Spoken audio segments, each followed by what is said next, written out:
So in the meantime, Biden administration now struggling to get a long list of crises coming from all sides. They include a nationwide baby formula shortage and gas prices hitting record highs on a daily basis in just about every state.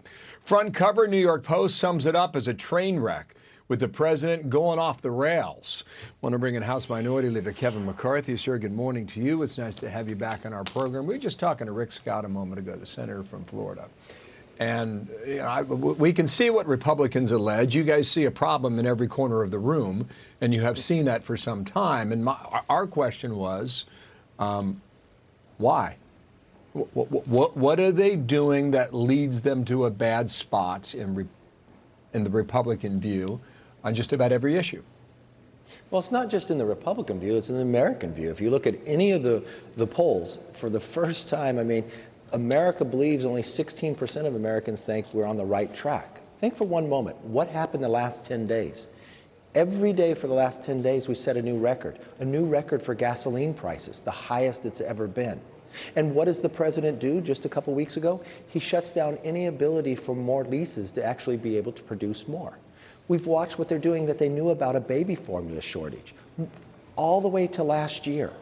But the FDA continued to hold it up. They did nothing until people rose to the occasion.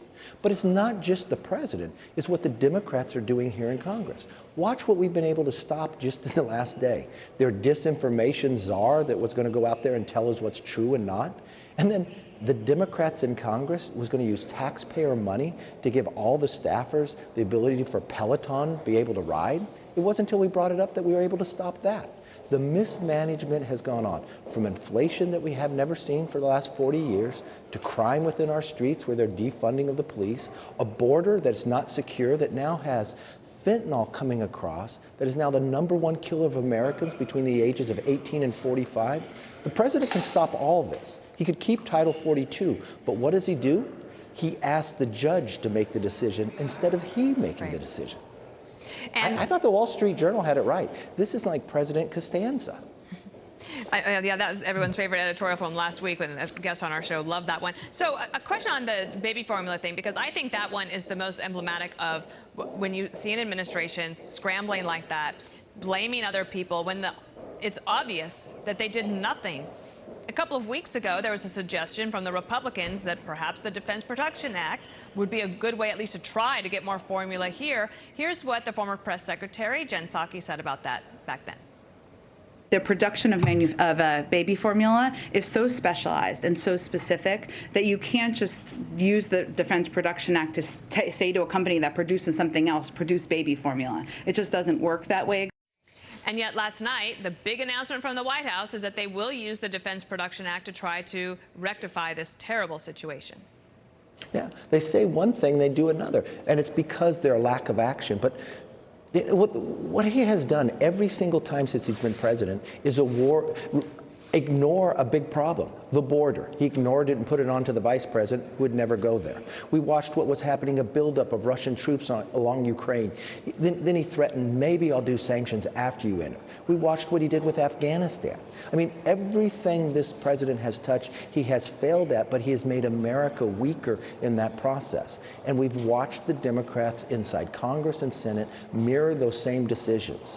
We watched what they did when they passed $2 trillion. It wasn't just Republicans warning them that they'd create inflation. Remember, it was their former Democrat Treasury Secretary warned them the exact same thing would happen. We see it time and again. They will not tackle the issues that are before them. That's why we want to go to the American public, give them a commitment to America, and tell them this could all be different in 174 days. That we would secure our border, make us energy independent, reduce the crime in our streets, and make it safe again. Yeah, I apologize for the interruption there. You're watching a lot of these primary results now across the various states, and some big ones coming up next Tuesday, in fact, too. In the meantime, this past week, the president said he's going to stop working with the GOP. Now, they give you a heads up on that? They didn't give me a heads up because he hasn't been working with us. I've only seen the president a couple times. He's never called to ask. I've reached out numerous times. Do you know when he decided to pull out of Afghanistan, I called the basic public switchboard to ask to talk to the president? The White House then called to wonder, was it really me calling? That was the one time the president actually took my call. I would love to work. Look, he is sitting as president of the United States.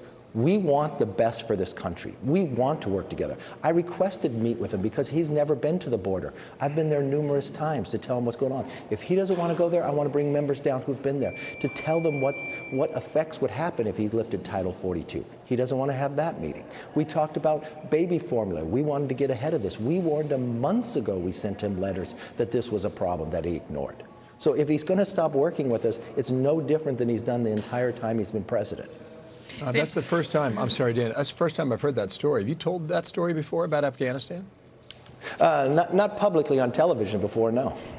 And what's strange about it is that you used to have weekly or biweekly meetings with President Biden when he was vice president, so it's not like he doesn't know you and doesn't have a relationship, so unfortunate that way. So thanks for joining us this morning. We'll have a lot to come, and these primaries keep rolling along, and the congressional map, super interesting. Thank you. Thank you. Appreciate you.